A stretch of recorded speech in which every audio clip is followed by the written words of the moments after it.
Welcome back to the Luckbox Podcast. Today we're talking about the Kuala Lumpur Major, and we're really lucky to be joined by Darren KillerPigeon, one of the newer faces on the Dota scene. Thanks for joining us. Thanks for having me. Well, I've been seeing you more and more because I watch all of the highlights and updates. I've seen you in WSG and a few others. You're kind of getting more and more gigs now this year, aren't you? Yeah, I'm definitely getting some more. So I started this year with Epicenter, then there was Dream League, then there was Epicenter LAN, and I've been doing a bunch of online stuff like BTS, the ESL qualifiers, here and there. Yeah, and you're doing more stuff on Kuala Lumpur Major, maybe? I'm doing some media coverage for one of the press outlets, so I'll be flying out there for Media Day, and I get to enjoy the event. So that's good. Oh, you're actually going there as well? Yes. I didn't ask you this. So, this is great preparation for you then, because we want to talk about the teams and what we're looking for in the playoffs. Because this is the first major of the year. It's an exciting one because since the break, I guess we don't really know what's happened, what's changed. There's been shifting of players, and there's a new meta, and this is our first chance to really see people try, right? Are you excited about this? I'm pretty buzzed. I mean, it's quite interesting the way the minor played out. We had a lot of big names, but not big players. I think it's fair to say, like, no offense to the people there, but a lot of new organizations just popping up, right, with all these big flash names. The most notable one was probably Ford Gaming, which I think they're probably my watch team for this tournament because they didn't have the best run at ESL, but they are still one of the stronger teams, right? This is a top 8 team from TI, basically. Yeah. Minus one player. Well, yeah, but they didn't have UR, obviously, during the minor. And they're going to be playing tomorrow, I take it, tomorrow. But you're right, I definitely think they're one to watch. They feel a lot like VTJ Storm did before. Yeah, I mean, it is basically VTJ Storm, right? Yeah, so more than J Storm is VTJ Storm, which is a weird one. Should we go into the groups, actually? We want to talk about these teams. Because Group A, they had J Storm, which is the actual team that was born from VTJ Storm. The March and Moose stack, which, can we just get this out of the way? J Storm really does sound like a really crappy Mortal Kombat name. Really? I thought it was Do you like that name? I thought it was like a K-pop band, so it kind of fit really well with 2 Koreans in that team, isn't it? I think it's 2 Koreans. You've got March, and I can't remember who the other one was. Check it. It was it's Forever.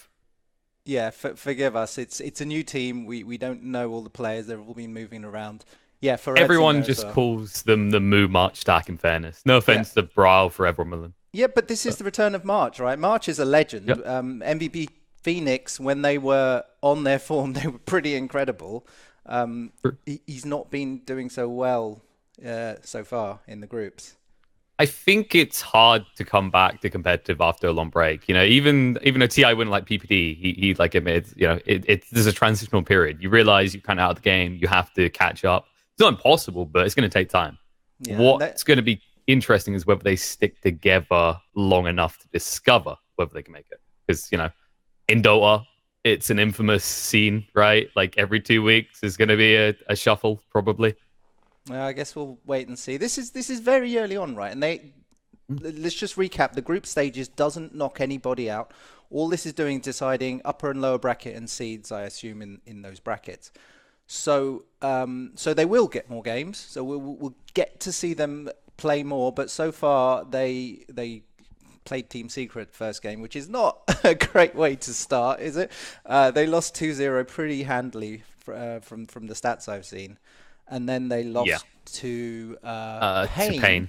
Yeah, but they did take a game. In fairness, they took a game, right? So it wasn't a complete stomp. And Pain's looking pretty hot. In fairness, like they done pretty well at ASL. And what do you think of their new team with Misery?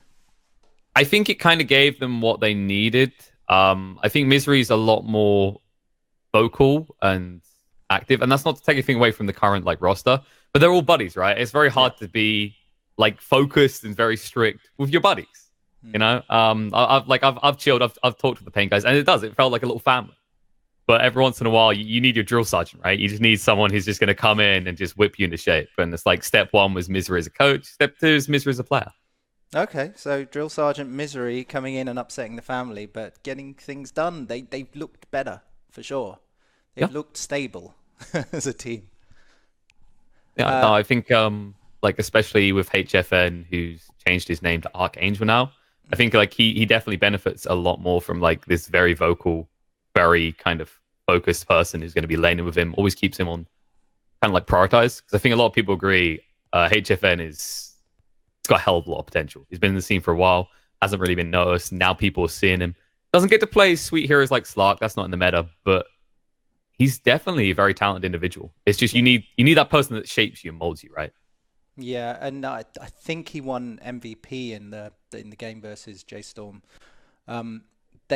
They did not manage to take a game versus Nip, and this hurts the way they set up these groups. It's actually a bracket format, but then the two in the middle have to play again, which meant that Pain and Nip played 2 sets of best of 3, and as a result, they lost 4 games basically straight against Nip.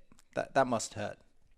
Yeah, it's got to be a little bit demoralizing, but I guess you could also look at it from a different perspective. It gets you well and thoroughly focused on one individual target, right? Like, they should know what Pain are doing by now, so they should be able to come up with a formula, or rather Nip's doing, so Pain should be able to come up with a formula to combat that.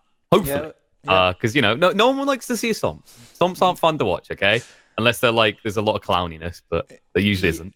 Yeah, there wasn't too much because that was the last game. I just watched it before we recording this, and PPD's team. I'm still calling it PPD's team. It's hard to not call a team that PPD's captaining PPD's team somehow. I don't know, but they're looking good. It's a new team, right? They've still got to settle in.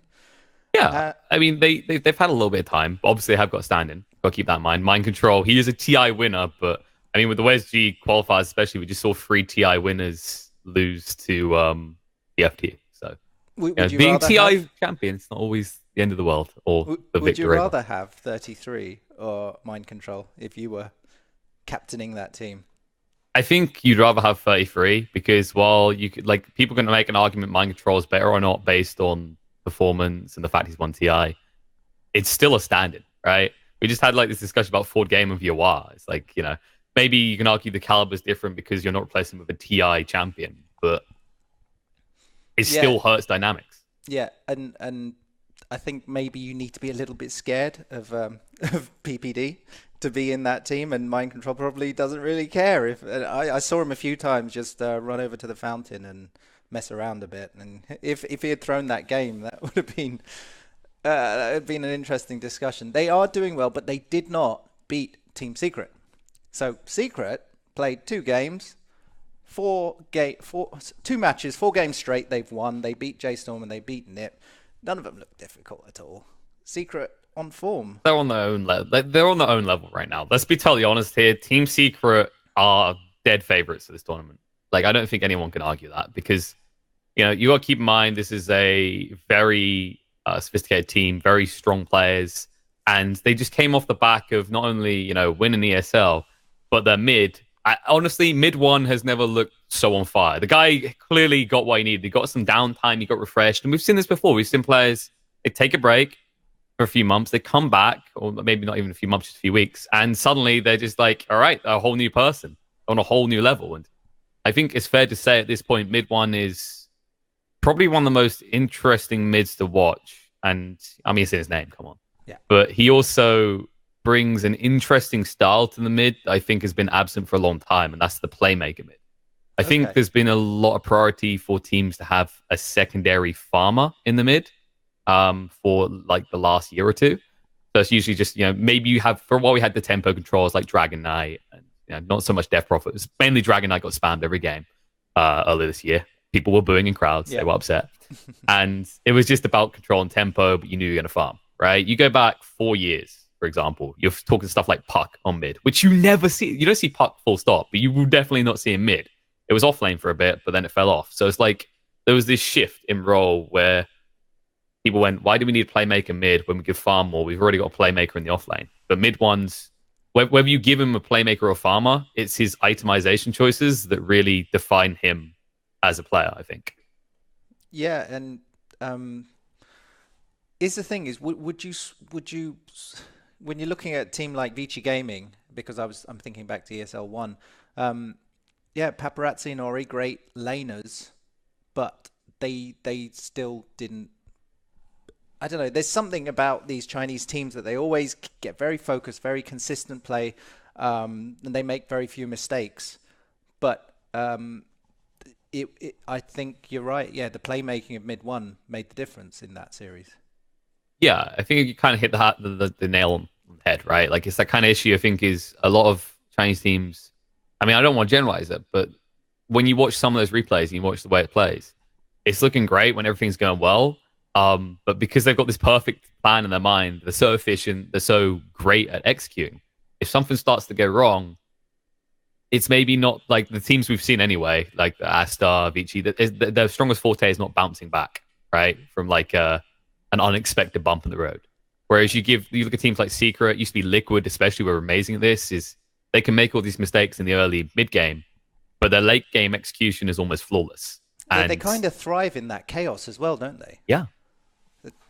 That's kind of the difference, but you're right. That's very black and white. It's probably not true. Yeah, you can't like generalize it, but it's like if we're talking about teams who've seen West versus East, like if you really want to bolster it down, you can use examples that we have seen this. And I think it's like I like that you mentioned chaos. It's like right now the meta is kind of about the chaos, and what I mean by that is it was Spectre for a while. Now it's things like Phoenix, Treant, Enigma. It's kind of more ordered chaos now because there's a big ultimate you'll commit in. But if you notice, what we move to is usually these triple layer fights, right? So if I use the perfect example, like the most popular combo is Tree and Phoenix. Like, especially in Europe, every team loves that. And it's like, that is 2 layers to an initiation, right? And then you just add in a third one, and suddenly you've got what I call an insurance policy, where it's like, you can't fight into them, because if you commit too hard and that comes in, the game is over in your mind, right? Yeah. And it's kind of interesting to see how a lot of teams still stick to that. I think Secret manipulates it a little bit, especially with the Brewmaster support. But in fairness, that was just another layer. It was still a layer. It was still an effective layer. I mean, Brewmaster's probably got one of the most powerful spikes at level 6 out of any hero in the game.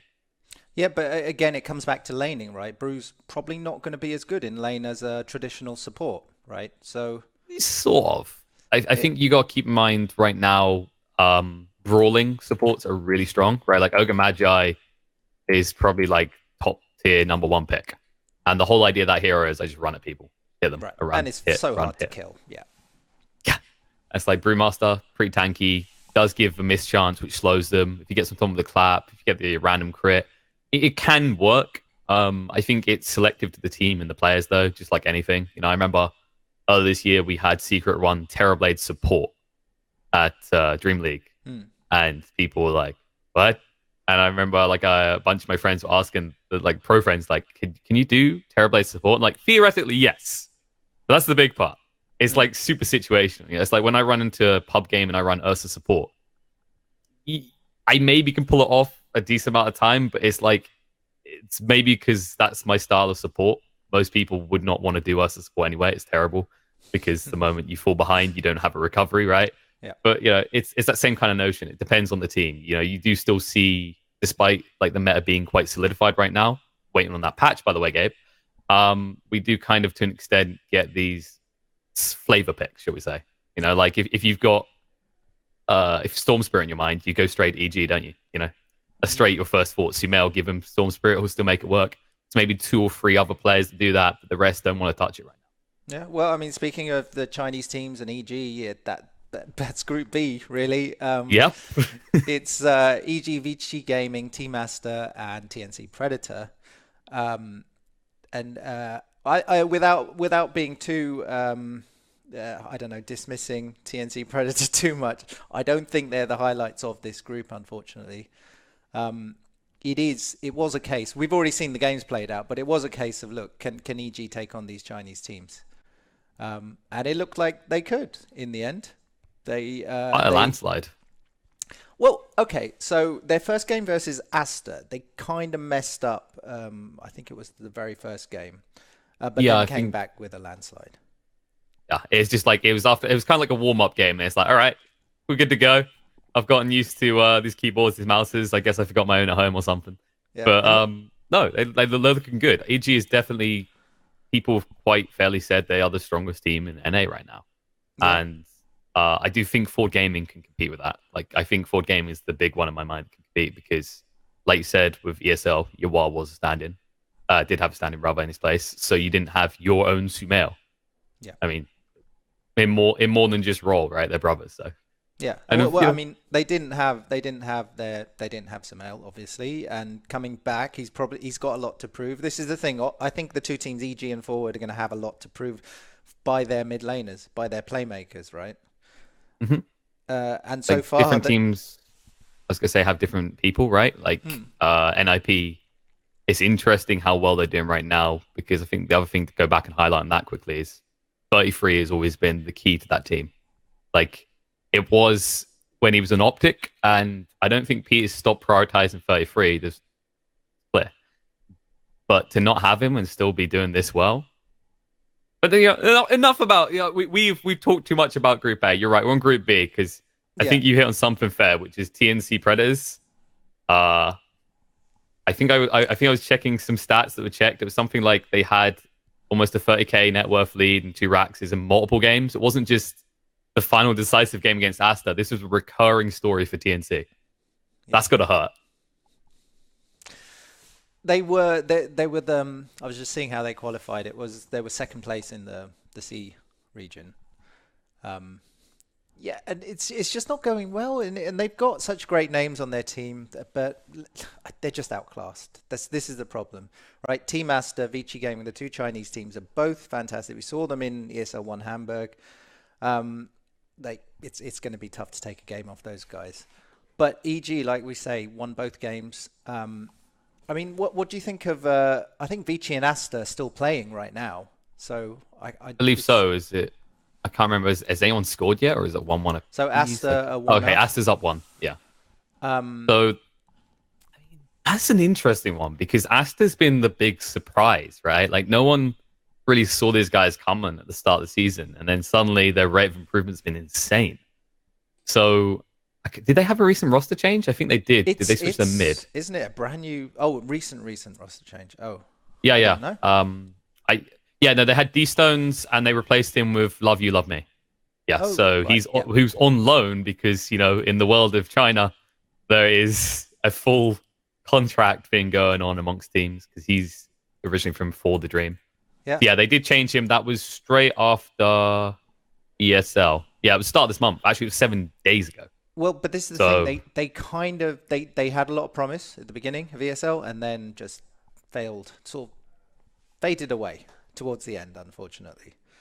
So, I mean, personally, I want to wait and see what happens in the playoffs. I don't think we can make much of what's happened so far. No, it's like it's just the beginning, right? But it gives a clear indication of who's looking strong. You can't deny that. Like Team Secret, we knew. EG, we knew. NIP, definitely a surprise with a stand-in, regardless of who the stand-in is, okay? Whether you're talking about mind control as your stand-in, or you manage to get someone like Miracle because you're missing the mid, or you get, the more recent TI champions, it's always going to be a disadvantage in the eyes of the team because you have to accommodate, shall we say. Okay. But looking good. Well, let's move on to Group C. And the favorite here, in my view, you can tell me if I'm wrong, but right. PSG, LGD are put in the top seed of this group. They were obviously brilliant all year, but failed to win TI. So, have you seen them play? Are they as good as they were? Are we expecting them to dominate this group tomorrow? So I didn't get the chance to see their game that they done because they're playing in a tournament in Singapore at the start of October, I believe it was. But I was a little bit busy with other events. Yeah. The PvP esports, right? Yeah. And I think they lost to Secret, and I think it might have been a 3-0, which is, you don't want to say it too loud. Oh, it's 2-0. They lost 2-0. Yeah, they didn't even get to the finals. I wonder how seriously they were taking that. I mean, you could say the same about Secret, though, right? Like, come on. Let's be fair here. You can spin it both ways. I think the thing you have to keep in perspective is while PSG are still a strong team, one of the biggest things to try and bounce back from is losing TI like that and not making a change, because it, like, some teams can handle that. It's all about like mentalities, and maybe you think it's like, okay, we just need to improve ourselves. But I think like a lot of teams run into issues. Why we usually see a roster shift just for morale boost is they start blaming each other, right? Like I think that's a fair kind of assessment on why we usually see shuffles, is because people don't think other people are capable anymore. Do you think after TI that they look back and thought they lost it, or do you think they look back at it and think, look, OG were just better, or I don't know, the stars aligned for them? Yeah, this is hard. I don't want to ruin it. I don't know. Are they blaming their own team for losing? I don't think they would, because like I've had a little bit of interactions with one or two of the members. They just don't. They're not like that. Like, that's not their mentality. They are very committed and very focused in improving.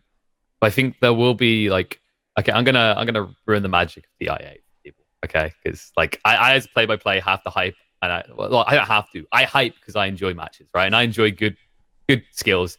But like as a player, I know that some people would have looked at that, and I think I was sitting there next to players who were going, "What the hell are they doing?" in Game 4, where they just stayed around and got echo slammed real hard. And it's like, it's interesting because you have to keep in mind that this stage, with Dota being so sophisticated and the skill cap being so high, usually mistakes decide the outcome of games. Doesn't make it any less exciting. I think like what I'm trying not to break the magic for people is like, that was an epic win for OG. It's the fairy tale story, but it did come off the back of that mistake, because Game 4 should have like just been done, right? And LGD should have been champions. Yeah. And like for that mistake to flip it around, I'm not saying you should just disillude any magic that is there for OG or anything else, or LGD didn't fight hard enough. But I have to imagine like they looked back at that and they realized that was a big mistake. And then the question mark is, from there, what do? Do you blame someone, or do you just move forward and realize it was a team mistake? And I think they've tried to move forward with it being a team mistake. This tournament is going to tell whether they can move past it, because I think like we've seen this with Liquid have taken a break, and it's got hurt. Like there's got to be some level of upset, or you just want to maybe change someone in your mind because you didn't really do that well at TI. As previous champions. Well, I mean, that's tough to say, because they were doing great up until the final match. So yeah. No. Yeah, but you get my point. It's like, it's from Team Liquid's perspective, they expected better. They felt like they could take it. They did get fourth. Okay, I'm being unfair, right? They did get fourth, but I think it's kind of hard, because when you stay together that long, you're trying to prove to people that you can still win TI because you were a team that won it last year. That makes sense, right? You're trying to prove that we don't need all these roster shuffles. Right. But then 3 teams come in that had roster shuffles with limited time and less time to work together, right? Like PSG, they switched, I think it's 2 players start of the year on LGD. EG switched right before TI. Yep. OG had to get new people right before TI. You know, OG was like disaster management. In a way, like the disaster averted, right? You know, you just get Anna in, who looked hot, pops in consistently number 1 on the leaderboards, and then of course Seb always the magical man, right? Yeah. It's like, I guess what I'm not trying to be mean to Liquid or anything. I was just saying, like, if you got to consider the mindset. Like, I can't speak for the players, but I could imagine that has to cross your mind, right? It's like, we tried to prove we could stick together as a team long time, and prove that time trumps individual skill and reshuffles. Yeah. But 3 teams that reshuffled came above you. Yeah, they're not EG though. Maybe they were just happy to bask in the glory and not kick off players immediately after winning TI. Maybe. I mean, you got to give it a shot, right? Like, at the start of the season, it's the time where you, like, either you've got, like, splintering inside and you just have to break up, or you go, maybe you can still make it work. So I think, like, after this first major is where we'll see the most shuffles. Well, just while we're talking about Liquid, then they failed to qualify for this major. Actually, they lost the game to Lithium, who I've never heard of. So, Team Lithium is the Kezu stack. They're now the new Vega squadron. Okay. So yeah, Kezu. I'm trying to think. It was maybe next time was in that one. But I remember I always got Team Mango and Team Lithium. Yeah, but I mean, mixed up. So no Liquid at the first major. No. It's very strange, and obviously Team OG decided to take a break as well. Not that we're starved of like star talent or anything, but it's very weird to not see either of these guys competing in really the pace setter of the whole season. Yeah, it's like I think their mindset is they can, you can take the first one off and you can still qualify for the additionals. And if you think you're like in a rough spot, because I think they gave medical reasons. So if you like, maybe it's just like that can mean many things. That can mean that someone did actually injure themselves, or it can mean that they're stressed, they just want to relax, whatever, right? Yeah. In that scenario, I think that's better than breaking the boy band up indefinitely because you lose a game on the first day or something, right? So yeah. Okay. it can still qualify. It's not as you need to do every event like last year. In fact, even last year wasn't that way. So you can skip the first one. You can still qualify. Sorry, back to Group C then. The others, there's 2 C teams, I guess. Well, Fnatic and Tigers. And also Gambit. What? Go on then. I was going to say, I don't know about you, but in the middle of damn casts, for me, I cannot stop calling them TNC, which is frustrating. I've been doing it. I've been doing it constantly. It's so annoying. It's like I kind of say, I was like, I'm sorry, Predator, but TNC Tigers sounds better than Tigers sounds better than Predators. Why don't you just take Tiger's name and then kick the team? But no, as you're saying, 2 SEA teams, and I think like people involved in both of these teams. There were rumors going around TI about members of both these teams kind of. Oh no, sorry, it was Predators Fnatic. There was like members from both teams forming the ultimate SEA team. It didn't come to like fruition in the end. I think the idea was they're going to have like Gabby, Arbed. There was going to be DJ, Jabs, and I can't remember who the third was. But of course, in the end, they went a little bit different. Fnatic do have a strong lineup on paper, most definitely. And they didn't do too bad, actually. In fairness, this is the thing to highlight. That PvP esports, they got second, but they took 2 games from Secret. Okay. So, all in all, not bad. They did get 4th at ESL, losing to Pain. But I could see a lot of potential in that team. Okay. I definitely think they're going to be interesting to watch. It's weird because, I mean, you talk about someone like Ice, and he's got this long history of success, but just it's not been recent. We've not seen him recently being, one of those tier 1 star power players. Is he going to come back to that prominence again? I mean, I think him himself is still a prominent player. Like, we've seen games where he is kind of carried. His Pangolier is infamous. He is the god of Pangolier in a lot of people's minds, right? And he can still deliver games. It's just, I don't want to like point the finger at other people, but it's like you got to have the right players around you. And there was kind of like this stagnation last season for that team. They weren't really delivering how they wanted to. I think Ice can still be relevant at tier 1. I mean, and looking at Fnatic's squad all in all, DJ is one of the top 4s in the world, most definitely. Jabs is pretty damn good as well. Arbed is, in a lot of people's guys, the SEA prodigy, right? And you've got a reliable core with MP, right? Someone who has played for a while, doesn't know what they're doing. So, looking at that group, LGD favorites, yes. I think Fnatic can still threaten that, though. What do you think about Gambit Esports then? Because I'll be honest, I know very little about them apart from recognizing a couple of names. They were called, what were they called before? Furzy. They were called Furzy in the qualifiers. Okay. They got picked up by Gambit. Yeah, no. So they were surprised in the qualifiers, and then they got picked up by Gambit afterwards because Gambit likes to pick up teams that are winning. They are the new Mouse Esports of the Dota community. But they've got some decent people. Like Alpha Ninja is a more noticeable name. Vanscore, I'm sure you're familiar with. Yeah. The less known ones will be Dahak, Afterlife, and King R. Especially Afterlife because he has this weird name. I can't remember what it is, but it's not Afterlife when he's in game. It's like meant to be Russian, but written in English. Okay. So it's very confusing. Should we expect anything interesting from them? Are they going to be able to upset one of? Let's be honest. They didn't do great. They did not do great. I was covering the main cast on Brawl just a few weeks ago. They were in that. They were actually one of the teams invited for the playoffs directly. So it was them, BP, Secret, and NIP. Those are all the teams that were just straight through to like the final rounds. They went up against No Pangalir, which was the old Odium squad, which was the old Lil stack before Lil got kicked. Yeah. And No Pangalir 2-0'd them. Very convincing. And No Pangalir had, how to put this? Let's just say some people didn't like their mid, thought he wasn't performing well enough. Okay. So if you're losing to someone in that scenario, it's like maybe they've improved, but I definitely don't expect too much coming out of Gambit. It's going to be tough. It's going to be tough for them. Let's just wrap it up. Group D then.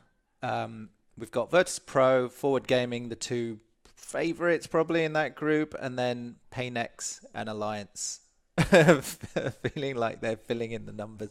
I'm sorry, that's very mean. I feel bad for a lot. That's outrageous. Come on, Sujoy. Alliance, they can do something.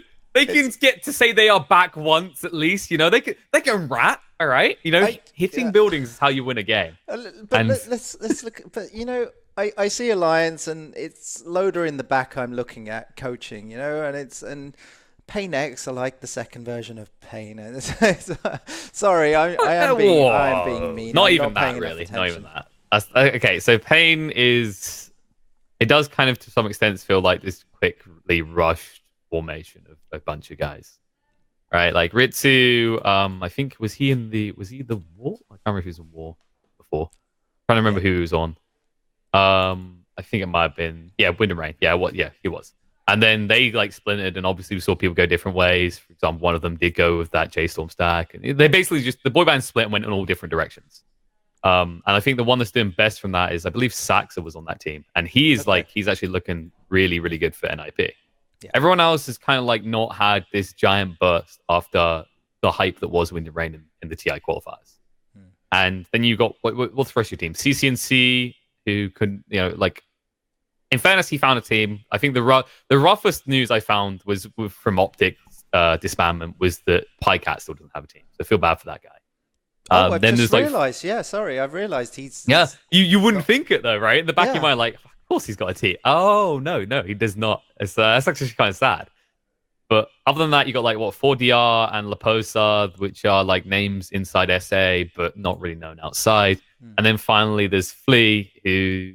I think he juggled around SA for a bit, but other than that, like most people don't really know too much about Flea. So they don't really have super star players. They don't really have some big powerhouse kick-ass name that's going to make you think these guys can do it. They are definitely the underdogs here. I think Alliance is higher on the list than they are, in my opinion. Like Alliance, despite how rough ESL looked, you know, first LAN, shake it off, all right? Taylor Swift that, get it out of your system. Move on to the next one. Because, like, these guys, in fairness, these guys have been looking hot in the build-up to this new season. They played in every single... Am I totally underestimating them, then? I think the big issue that they're actually trying to get over the speed bump of at the moment is they have a very predictable way of playing Dota. It's very rat-oriented, and also, a few months back, their heroes especially, like Boxy. Now, this isn't meant to be as an insult. I love the guy. He's actually very, very talented. He's been ranking #1 a lot, in fairness. You know, rank doesn't matter on the leaderboards, but it's a little something, a little bit of spice on the dish. He was. I talked to a few people like around just before TI's qualifiers, and we'd had the discussion, and I'd be like, you know, if you play Alliance, you just ban Boxy's heroes, and that's how you win. Right. And people go, oh yeah, because he plays like this, that, and it's like you could count the heroes in your hand that he was really playing. He has expanded it, even if it's only by 1 or 2 we've seen so far. That's enough that a team can't like validate banning him out, because otherwise you're committing all your bans to one player, which is not only insane, impossible. Like, right? Imagine you ban 3 off lanes in the first like phase. They're really gonna go. They're banning Boxy. Let's pick his hero now. So he's very talented. Mike, I just want to quickly point out him. Right? He was actually being kind of headhunted by a bunch of different teams. He is an incredibly talented Hon player. And he decided to go to Alliance after being headhunted. Okay. You know, like a nice little massage from Loader. You know, it says, "Come to Alliance. We are the Alliance." And, you know, it gets him in. I mean, I'm joking a lot, but yeah, I'm looking forward to see them come together. But they haven't come together yet, right? Yeah, like, well, they've been improving rapidly. I think it's the thing to kind of highlight. Quaitfa is someone who's always been in the scene, but never really had his big bam, wham, hello, thank you, ma'am. Insania and Tiger are very talented. They are new as well. You got to keep in mind, actually, I think Boxy was as well. I think this is all Hon trash. They were all like Hon players, right? So like with Tiger and Insania, they were kind of like, the thing I really respect about them before the qualifiers is they were kind of leading the meta. They were doing things like the Phoenix and Trent before anyone else was. They were kind of reading it. Also, in like Tiger has been kind of leading the way on the return of Earth Spirit. Teams are starting to pick it up again, and this man is very talented. So I think the thing to highlight, it sometimes works for them, sometimes works against them, is Alliance have a very different way of playing Dotas in the current meta. And against some lineups, like especially against ALK lineups, their way of playing destroys them. But against your more typical mid picks and Terrorblades, whatever, they have been struggling. So I think the question mark in our mind right now is between ESL and now, what has Alliance been doing? Have they got something spicy and new for us? Because I think individually, talent-wise, they can compete. All right. It's going to be interesting to see, yeah. And like I say, I joke about them, but I am looking forward. I mean, there's something about just the name Alliance and the logo. Yeah. It's like Na'Vi, right? It's like you just chant Na'Vi. It's like, I don't even know who these people are. Who the hell's Crystallize? And you're like, Na'Vi, Na'Vi. Yeah, same with Alliance. Twitch they chat, are the originals. I'll put square brackets around all my A's in Twitch chat for the rest of the week, just to celebrate them. But let's talk about Virtus Pro and Forward Gaming. Here's the thing. Virtus Pro are the ones with the track record, the history. They've always been strong. But somehow, I'm more excited to see Forward. I don't know. Because you feel like you've seen everything, right? You feel like you've seen everything with VP. Like, it's kind of a rinse repeat. But then maybe I should point out to you why it's interesting, because the rinse repeat didn't just not work out at a TI. It didn't work out at an ESL event, right? The streak was broken. It was completely just destroyed by Secret. Was it 2-0? Just running that grand final? Like, I don't even care. And I mean, you look at that, and VP are going to have to think of something new, because they have the individual talent, but I think teams are starting to read their style. Like, come on, you've had so long. VP has always been the focus of people's kind of studies. Like, how do we beat this team? And, besides the TI curse, outside that, people were struggling to find an answer.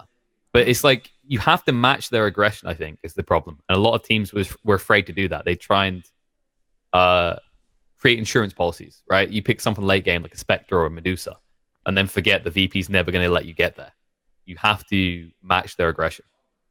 So I had Roman on, who the GM of VP a few weeks ago, and he put it down to they were behind the meta at TI, and they couldn't keep up with the game. Now, I guess he has to say something like that gives them hope of, look, we can get this together. But I mean, are they capable? Can they? You're right. They just seemed like a team that was playing 1-year-old strategies. Are they gonna get it together for this tournament?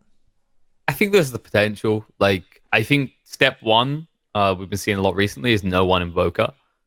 He plays a mean Invoker. Like, Quas Wex build suits his style, because you just basically, the whole idea behind it is same as what I was talking about mid one, but it's more hero specific with certain mids picking up right now. Is Quas Wex Invoker isn't meant to just farm, it's meant to just quickly pick up like an urn, and then you can just go kill people. Yeah, that's what you map, do. Right, super control. You're a space creator, right? And it's like, he was very good at that. He not only dominated the lanes, he could then translate that into map control. And they need more moves like that. They need to actually catch up the meta. I don't think Roman was like wrong with that. To an extent, they were kind of behind in some degrees with their picks at TI. But I do also think it's like people have started to suss out their aggression. So while these strats still work against subpar players or teams, they have to not only catch up with the meta, they need to like maybe change the strategy up a bit. I don't want to say change, because like their early aggression has always been their strongest strength. They need to find like a way of having a backup plan. The only issue I always see with that is when you tell a team to have a backup plan, it's like you're saying to them they're going to lose, right? It's like you don't want to think about plan B, you want to make plan A work. You got to have a plan B, but you only open that envelope when the nukes have been launched, and it says run to a bunker. Okay. And then I really want to ask your opinion on Forward Gaming then. I guess we talked about it a little bit, but We did, but we got time now. We're going to focus. Well, here's the thing: is in my mind, right? These guys came together as a team. You look at the names on that team and the characters, and you're probably really excited. It's like we're going to go and do amazing things this year. And of course, the first game of the season, they didn't have UR in there, didn't get a visa in time for ESL One Hamburg. Does that make them more fired up now? You've got to be. Right? You've got to be so frustrated about that, right? You're like, you probably plan and strats around UR. You're like, yeah, he's a big focus here. We know what we want to pick. He is one of our star players, him and Resolution. I mean, in fairness, you've got so many star players there now. Come on. But still, UI is going to be a big variable. I think mid is still the most important role in the game. Mainly because it's like a true one-on-one. So, while other lanes it's easier to reset because you've usually got a second person, in the mid, it's like you and the other guy, and that's it. So if you screw up once, he has a clear advantage, and resetting that advantage is not easy. So you always want to enable your mid. You always want to star mid. And I think that's the same for this team, And it's no offense to Snaking, but admittedly they did upgrade on the offlane. I mean, Snaking is a very, very talented player, but you cannot argue with the power of Universe. Come on, how can you argue with that, man? It doesn't matter what the situation is. If Universe is available, you put him on. You just take him. Of course you do. Like 90% of your budget to pay for him? Whatever, just get him. Just get Universe, get 4 ragtag people together. He'll make something happen. I mean, this guy is like probably... I feel like some people might give him the vote for number 1 offlaner out of players just because he's apparently like the nicest guy. I've still not met him. But he's apparently like one of the nicest guys. You know what it seems to me, whenever I'm watching, the camera's on the players. Universe, it doesn't matter what the situation is, he's super calm. He's like, he's got it all figured out in his head. You're not going to rattle this guy. He's just going to get on, play his best Dota, and he's your anchor. Yeah. He's your anchor. Like, he's not going to get mostly torn. He's not going to get frustrated. We talked about other players. Like I said, I think the most known one I know of is HFN. HFN is a very passionate guy, and when things go wrong, how even the best players, they're usually the ones that can tilt easiest, and they'll need someone to bring them back. Whereas Universe, he's that type of guy. He'll bring anyone back. You start getting a little bit frustrated. He's just going to be there. He's got a plan, and he's ready to execute. He's not afraid to take orders, but he's not afraid to set some up for you as well. So there'll be an inevitable clash between VP and Forward. Then do you wanna call a winner for that, or is that scary? I think Forward. I genuinely think Forward, because I think I think VP is still trying to find their new self. I think Forward has had enough time to research them. Aoi is probably, I don't want to rate coaches, but considering the opinions I've heard of his coaching abilities, people rate him as one of the top coaches. He's probably one of the most sought after coaches in Dota right now. So he's got the player outlook. He does a lot of that team. They won't give me the specifics because come on, that's the coach secrets, right? He can't give away his advantage. But you've got an incredibly talented coach. You've got incredibly talented players, right? Universe, we already talked about him being every TI, very capable. And then you look at the rest of them. This is basically a team. The rest of them are a team that made top 8 at TI. I believe they got 8th and VP got 6th. So you can argue that, but Universe is one TI before, so we'll give him a notch in return. Yeah, they're looking like the exciting team here. But okay, so that was all 16 teams. Is there anything you're particularly looking forward to? Because all 16 are going to be in the playoffs. It's just a case these groups are going to decide where they start. Is there anything particular looking forward to see? What you as a commentator, someone who watches Dota religiously, what's going to be revealed during the Kuala Lumpur Major? See, now you got me thinking about what is the best matchup I can think of. And everyone's always going to think top teams, right? Yeah. Who's the closest? You don't want the closest. So you don't want the top one. Because usually the top one, there's usually someone just above everyone else, right? No offense to the other teams, but it usually happens. I'm trying to think which 2 teams are going to be the closest, right? And I've got this weird feeling EG and 4 Gaming are going to be closely matched. Really? I could genuinely see that. I also I just love the Sumel Yawar interaction, right? Brothers facing off. It's also adorable because I think it's I think Sumel was talked about before with Yawar. One of them was, I can't remember which one it was because they was talking about the other, and he said really upsetting because it's I'll be up there against my brother. I'm like, yes, beat my brother. But then I'm like, no, I beat my brother because he knows he's going to be upset. It's the I call it the GH formula, which is like a TI when Liquid lost and GH got interviewed. Didn't matter if you were whatever fan. It didn't. You didn't have to be a Liquid fan. you felt bad, right? Even if you were the team that won, you probably they probably felt bad about beating GH, and that's how that relationship must feel, I'd imagine. I mean, and I think they're going to be closely matched. We'll never hear the end of it if it's Forward Gaming versus EG in the finals. NA would never let anybody ever forget that. Too much NA pride. Yeah, I mean, but the old rivalry, Secret versus EG, would that be interesting? I expect we're going to see that game, but I don't. I'm not sure if it's really that dramatic, really. Like, what's your focus on drama there? It's like there isn't really much overlap anymore. Poaching players from each other, aren't they? And I mean, it's been a while. Like Zai hasn't got anyone to hate on that team. He hasn't got any one he's going to consider. If we're thinking like anger back and forth, like poaching or anything of the sorts, I don't feel like we've actually got that to a huge extent at this event. There's no TI level drama. Well, OG aren't there to face off against. So we don't get those death stares, okay? Yeah. So it might be all quite congenial during this event. Kuala Lumpur admins will be happy. There's no one to break up in a fight. Just get Pain versus Pain, maybe. That might be entertaining. Just for the amount of times the commentators end up saying Pain twice. Yeah. I think that'll be more of a carnival. And then if Tigers play Predator, they might get confused about which one's the TNC team, of course. I've been there. I've done that. I've done that in the ESL qualifiers. It's horrible. Like TNC is one. The Tigers won, not the Oh god. Yeah. But of the three, there's three Chinese teams.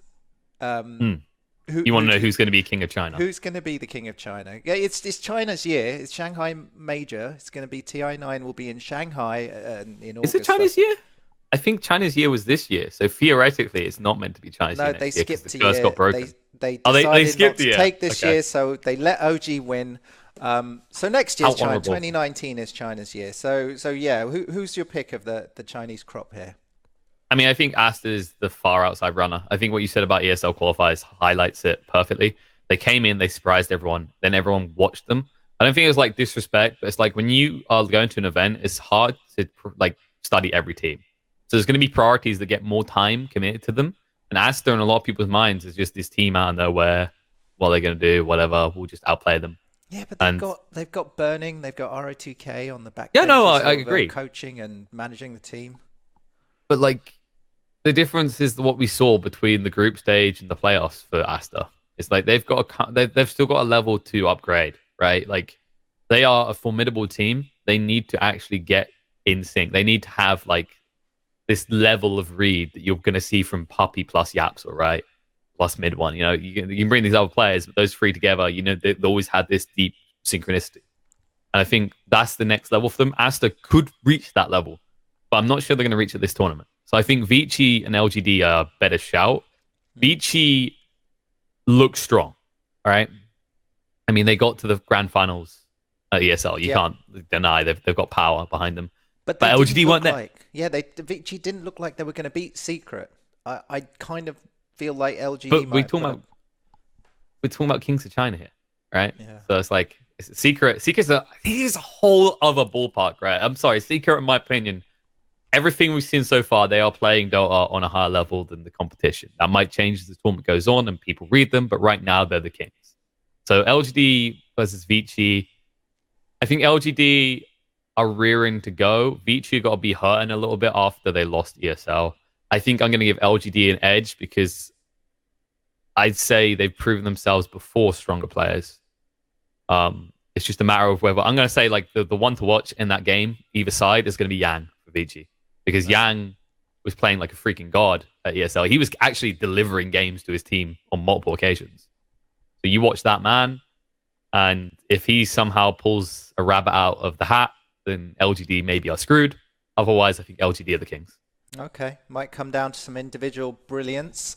I'm looking forward to watching all of the games. The group stages are continuing, and then the playoffs begin early next week.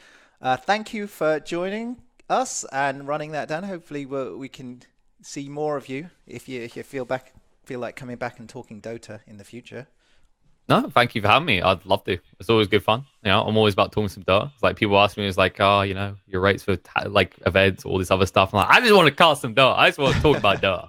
You know, Oh, yeah, and you're going to enjoy the finals as well. You're flying off halfway I around the am. world then. Oh, that's gonna be great. I've been told I only have to like do media stuff for media day. I'm like, yes, that means I just get to enjoy some Dota for the rest of the trip. Perfect. Perfect. All right. Thanks for joining us then. And if you're watching on YouTube, you can stop looking at our lovely faces by listening on SoundCloud. But if you want to see our lovely faces, just switch over to YouTube. And we'll be back next week with more from the podcast. Thank you.